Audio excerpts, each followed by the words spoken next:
Welcome back to the channel. Today I'm going to be going over genetic engineering and biotechnology, just real quick.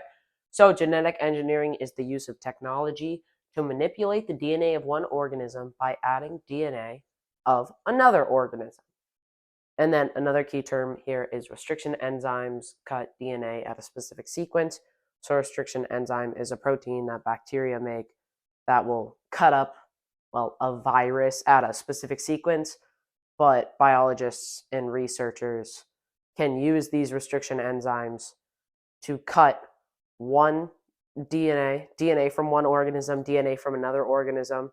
It creates this thing called sticky ends. There's things called blunt ends, which they cut straight down these nucleotides, and any blunt end can combine. But they create these things called sticky ends, and then sticky ends from two different organisms can combine, and that creates recombinant DNA, but we'll get to that in a minute. So, an example of a restriction enzyme, EcoR1 cuts DNA at the specific sequence GAATTC, forming sticky ends. So, EcoR1 comes from E. coli restriction enzyme 1. So, it creates its sticky ends. So, here we have a DNA strand, and we say this is GAATTC, and it cuts right from the start of that G to right before that C. So right after that G to the start of that C, it cuts and then creates these two sticky ends. And these sticky ends are going to want to reconnect through hydrogen bonds together. Cool? So they're going to want to reconnect, and then they will be sealed by DNA ligase, which comes from DNA replication. DNA ligase seals them together. But those hydrogen bonds, those complementary ends, they want to stick together. So complementary ends, even if they're from different organisms, if they're sticky ends that are complementary, they will still want to bond with each other because the hydrogen bonds just want to form because they're complementary. So that's one way biologists use it. Okay, recombinant DNA and transformation. So key vocab here, plasmids. Plasmids are small, circular, double-stranded DNA molecules that are naturally found in bacteria, and they are used as vectors, which is carriers for recombinant DNA. So basically, another organism's DNA is put in that plasmid, and then the plasmid is moved to another organism, which is another bacteria. So here we have a plasmid, and here we just have DNA from an arbitrary organism. And then if we cut them by the same restriction enzyme, we are going to get complementary sticky ends. So here we have this cut. Here we cut this. There's sticky ends here. There's sticky ends here.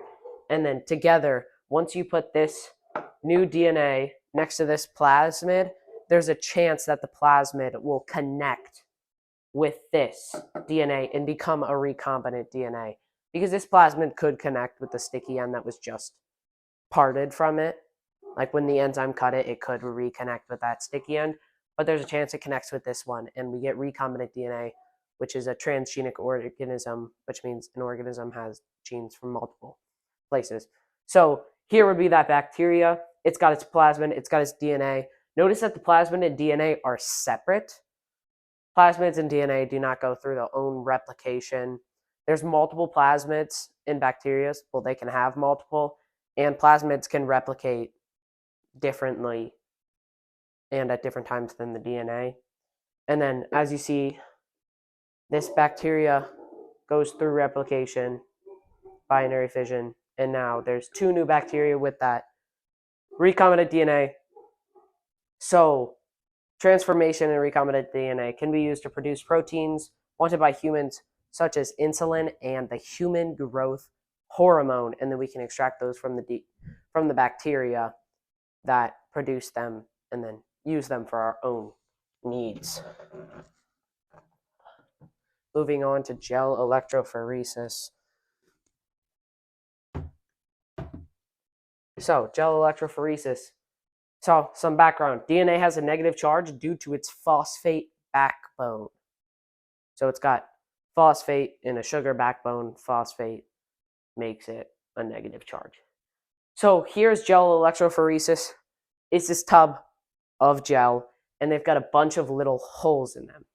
There are wells here at the bottom that you place your DNA into, and then you will place something called the DNA ladder, which is a previously known measurement of DNA. So it's a piece of DNA that already has known measurements, and it will be placed in this gel electrophoresis with this new DNA you want to measure.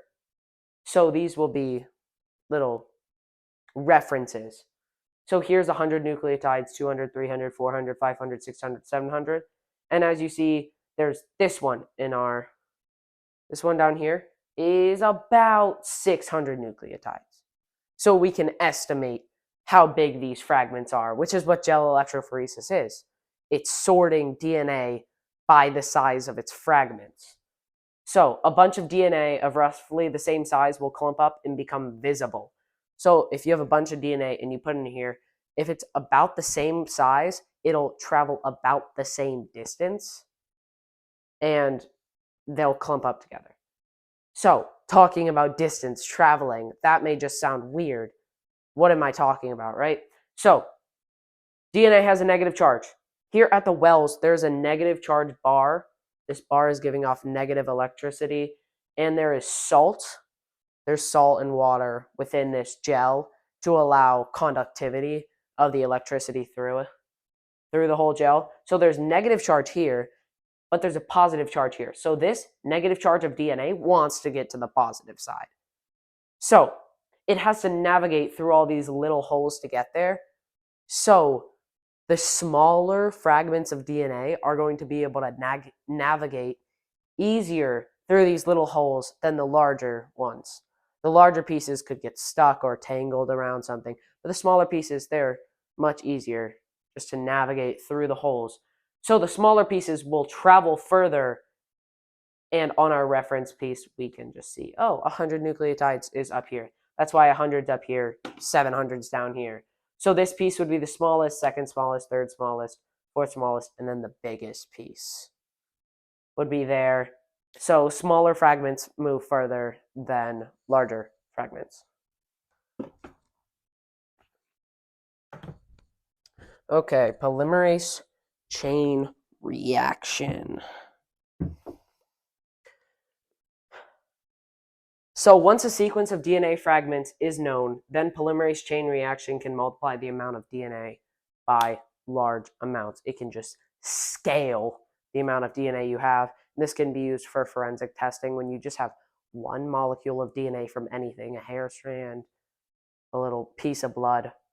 You can use polymerase chain reaction to get that one genome, which is the total amount of like genes and DNA in an organism, and then you can multiply that. But polymerase chain reaction, you're going to want to do with just a specific piece of DNA, which in forensic testing, this could be a non-coding region, which most of the DNA, about 99% of our DNA, is non-coding region, means it doesn't code for a protein.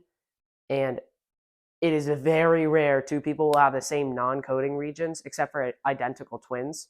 So forensic researchers will use, they will use these non-coding regions, and then they'll amplify them, and then amplify them from other subjects, and then test them, suspects. So here's our original piece of DNA. What we'll need in here, we need our testable DNA, what we want to amplify. We'll need Taq polymerase, which is a DNA polymerase derived from the hot springs of Yellowstone. So there's this, it's an enzyme coming from a bacteria in Yellowstone. So it can withstand very high temperatures because polymerase chain reaction uses very high temperatures. So then we will need our 4 nucleotides, and then we will need primers. So once we add heat, this DNA chain will break into 2. It'll separate, hydrogen bonds are gone. Then once it starts to cool, these primers which the reason we need to know the sequence of the DNA fragment is so we can craft the perfect primers. And then these primers will add to the ends of these new DNA strands. And then Taq polymerase will come in because it survives the heat. It'll come here and then use these free nucleotides to just keep adding nucleotides.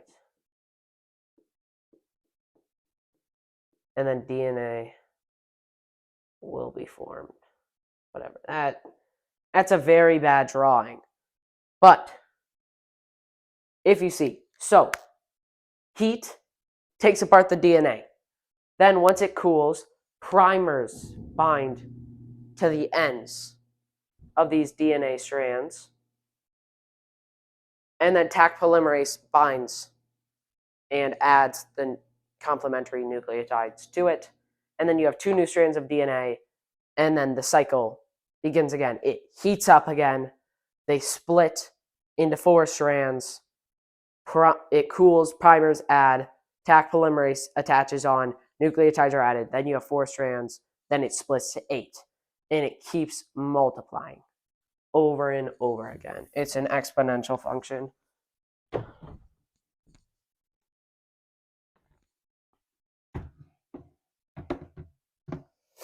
Okay, so DNA sequencing. It's like the polymerase chain reaction, but it also uses fluorescent nucleotides along with normal nucleotides. So here's an example here. This is a DNA strand we have in the polymerase chain reaction, I guess. So we have this strand of DNA. You add 3 nucleotides, and then you get a pink one. So this pink one adds, this is a fluorescent nucleotide, and after this pink one adds, no more nucleotides can be added. It's just a property that occurs. So this is the end of the strand. So this is how long the strand is. And then this strand, once you throw it in here, you throw it in the well in the gel electrophoresis, you'll see about how long that strand is. And then you do that over and over again. Here, there's 4 random nucleotides. We know this one's pink. And then we get a purple. So this purple one, there will be like a pink, and then the purple will be below it. It'll travel less far. And then we can compare that to our ladder and see the distances. And then we can start to read. We can start to read the sequence of this DNA. We can, because all of the different nucleotides, all 4 of them, have a different fluorescent color. And then we keep doing this over and over again, like this one. The first one, it's green. It just starts off green. Then there's a random one, and then it's red. And we keep doing that over and over again. We put it all in the wells. Again, these strands that are about the same length travel about the same distance, and then they're all the same color because all these ones that end on 4 would end on pink.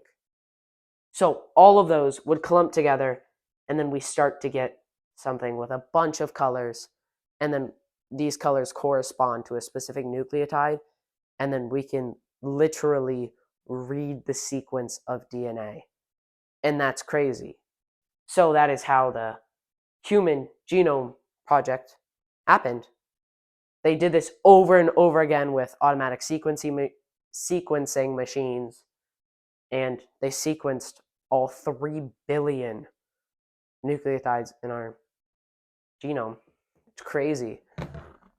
So that can be used for forensic testing as well, just to find what the nucleotides are in these non-coding strands and then compare them to others. So that is a big thing. Okay, transgenic organisms are organisms with genes from other organisms. So they can be used to study diseases, improve human health, like bacteria producing insulin, or goats possibly being able to grow human organs and transplant them to us, which hasn't been proven they can do that yet. They can increase nutrition and food supply, so you can add You can add genes from a really nutritious food to another one. Yeah. So, thank you for watching. This was my quick little go over of genetic engineering. And thank you. Leave suggestions for the next videos in the comments.